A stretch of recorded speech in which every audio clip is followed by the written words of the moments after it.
Alexa tidak bergerak. Bagaimanapun, dia berusaha menyembunyikan perutnya yang buncit. Namun, Alexa tidak menyangka bahwa Andre telah pulang ke rumah 1 hari lebih awal dan akan sangat terkejut melihat Bonita. Monyet kecil, Bonita terdiam dan menunjuk pada dirinya sendiri. Kamu kenal aku? Andre memandang seolah dia sedang bercanda ketika dia memasuki villa dan tertawa. Kami bersekolah di sekolah dasar yang sama, sekolah menengah yang sama, dan sekolah menengah yang sama. Kamu benar-benar terkenal. Pantas saja ketika aku melihatmu di televisi, aku pikir kamu tampak familiar. Namun, aku tidak tahu apa itu. Bonita tiba-tiba tersadar. Namun, dia segera menutupi wajahnya karena malu. Apakah itu berarti kamu tahu tentang masa laluku yang memalukan? Andre tertawa terbahak-bahak dan menganggukkan kepalanya. Alexa menyaksikan interaksi antara keduanya dan menyaksikan Andre tertawa terbahak-bahak. Jadi, dia berdeham untuk mengingatkan mereka bahwa ada orang lain yang hadir. Maaf Kak, aku terlalu bersemangat melihat teman sekelas lama. Tentu saja, orang yang disebut Andre sebagai teman sekelas hanyalah seseorang yang satu sekolah. Mereka berada di kelas yang sangat berbeda. Apakah kamu sudah melakukan persiapan untuk acara besok? Alexa langsung bertanya. Mendengar pertanyaan ini, ekspresi Andre menjadi gelap saat dia menarik napas dalam-dalam. Ya, saya siap. Mau kemana? Bolehkah aku pergi juga? Bonita bertanya. Andre sedikit terkejut, tetapi Alexa tertawa. Tentu saja bisa. Bagaimana menurutmu, Andre? Sebenarnya akan sempurna jika dia bisa membawa Bonita bersamanya. Meskipun Bonita tidak memiliki EQ yang tinggi, dia jelas berusaha meningkatkan keterampilan sosialnya. Bisakah dia ikut bersamamu? Awalnya, Andre tidak merespon. Tapi, setelah memikirkan apa yang dimaksud Alexa, dia akhirnya menganggukkan kepalanya, selama dia tidak menganggapnya membosankan. Aku bisa ngobrol denganmu. Aku yakin ada banyak hal yang perlu kita bicarakan. Selama bertahun-tahun, karena keluarganya, Bonita hampir tidak punya teman. Kemarahannya juga semakin membaik dalam beberapa tahun terakhir karena, di masa lalu, dia sebenarnya memiliki sifat yang sangat pendek. Karena jarang sekali dia bertemu dengan teman sekelas lama yang akrab dengannya, Bonita benar-benar terbuka dan santai. Alexa tidak menyangka hal ini akan terjadi. Tapi, selama kakaknya tidak diintimidasi, tidak ada hal lain yang berarti baginya. Untuk beberapa alasan, Alexa merasa dia bisa mempercayai Bonita. Dia merasa dia akan menjadi kunci untuk melindungi Andre, seperti benteng pelindung. Mungkin karena mereka bersekolah bersama, bahkan setelah meninggalkan Hyatt Regency, Bonita dan Andre masih asyik mengobrol. Faktanya, mereka bertukar rincian kontak dan Andre bahkan menawarkan untuk mengantar Bonita pulang. Tidak apa-apa, rumahku tidak terlalu jauh. Ditambah lagi, aku tetap menyetir sendiri ke sini. Kamu membantuku dengan bantuan besar besok. Sudah sepantasnya aku mengantarmu pulang hari ini. Bonita bukanlah orang yang terlalu berhati-hati. Jadi, dia tidak melihat alasan apapun untuk menolak ketulusan Andre saat dia menaiki mobil sportnya. Namun, sesaat, Andre tiba-tiba teringat pada wanita yang biasa duduk di sampingnya, Amelia. Apa yang salah? Bonita bertanya dengan sensitif. Tidak ada apa-apa, Andre segera tersadar dari linglungnya. Kamu tidak memikirkan wanita itu kan? Bonita segera mengetahui Andre, tetapi merasa dia mungkin sedikit tidak sopan, jadi dia meletakkan tangannya di bawah dagunya dan memasang wajah jelek. Apakah dia secantik aku? Andre tertawa, kamu masih sama seperti sebelumnya.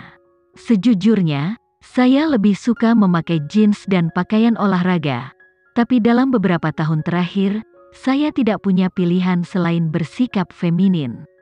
Setelah berbicara, Bonita merobek bagian tengah gaunnya dan mengikat kedua sudutnya untuk membuat sepasang celana darurat.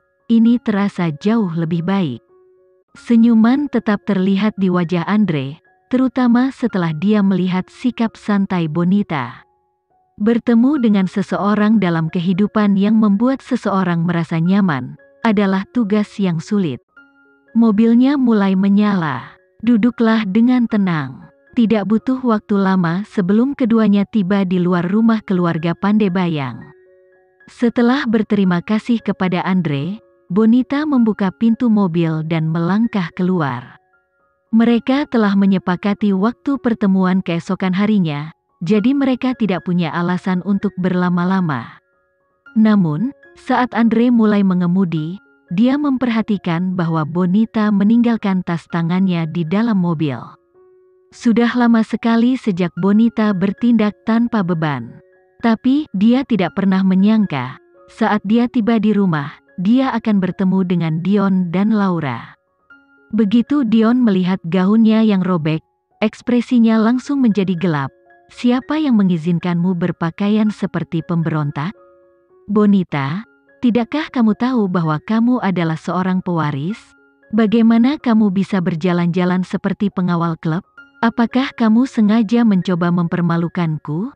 Wajah Bonita menjadi pucat sebelum dia melihat ke belakang ayahnya ke arah Laura. Tak perlu dikatakan lagi, setiap gerak-geriknya pasti diungkapkan oleh wanita licik ini.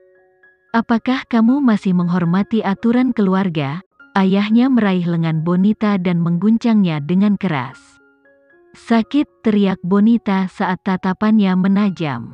Selain memperlakukanku dengan kekerasan, apalagi yang bisa kamu lakukan? Beraninya kamu membalasku. Ini bukanlah pemandangan yang diharapkan Andre untuk disaksikan setelah memasuki rumah Pandebayang. Dia tidak percaya bahwa ayahnya Bonita sepenuhnya mengabaikan perasaan putrinya dan memperlakukannya dengan kekerasan. Bahkan, dia sengaja memukulnya di tempat yang biasanya tidak terekspos. Tak heran saat mereka berada di dalam mobil, Bonita berulang kali memijat pinggulnya. Andre awalnya ingin bergegas masuk dan mengakhiri adegan yang sedang berlangsung. Tapi, melihat ekspresi Bonita yang tidak takut, dia terdiam di ambang pintu. Dia tahu bahwa Bonita ingin tetap kuat, tidak mungkin dia ingin orang luar melihat keadaannya saat ini. Jadi, dia memutuskan untuk tidak masuk. Tentu saja, ini hanya setelah dia memastikan bahwa Tuan Dion telah berhenti bertindak kasar.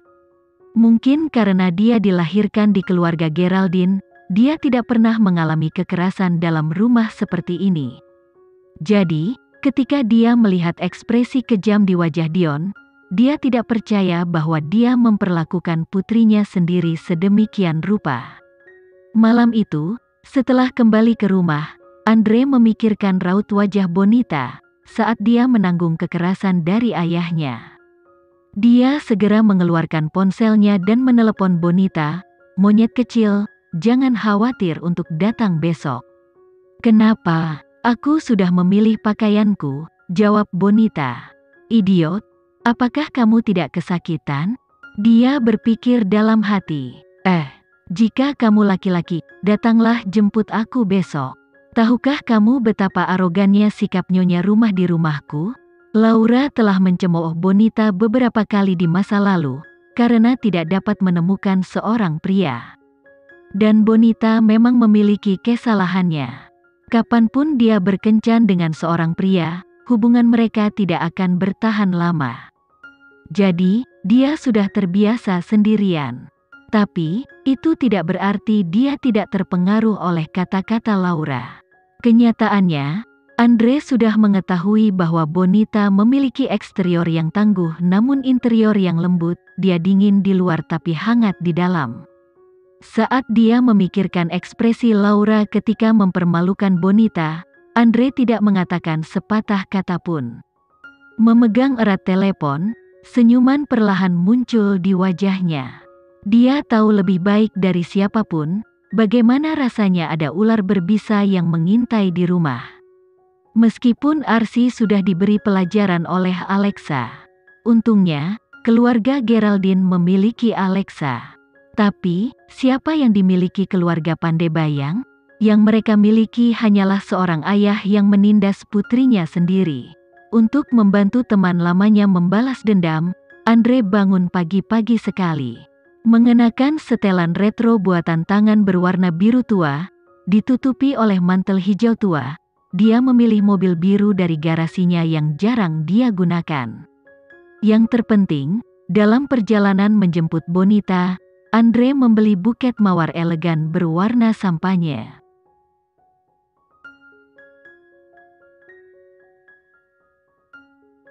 Sekian dulu ya video kali ini, kita lanjutkan lagi videonya di lain waktu. Oh iya, bagaimana menurut kalian? Semoga bisa sedikit menghibur kalian semua. Untuk teman-teman yang baru nonton, jangan lupa subscribe ya, hehehe. Dan kalau teman-teman ada yang ingin gabung langganan, bisa langsung gabung saja untuk dapat fitur yang menarik dan sedikit membantu Mimin. Terima kasih banyak sudah menonton, sampai jumpa lagi, bye.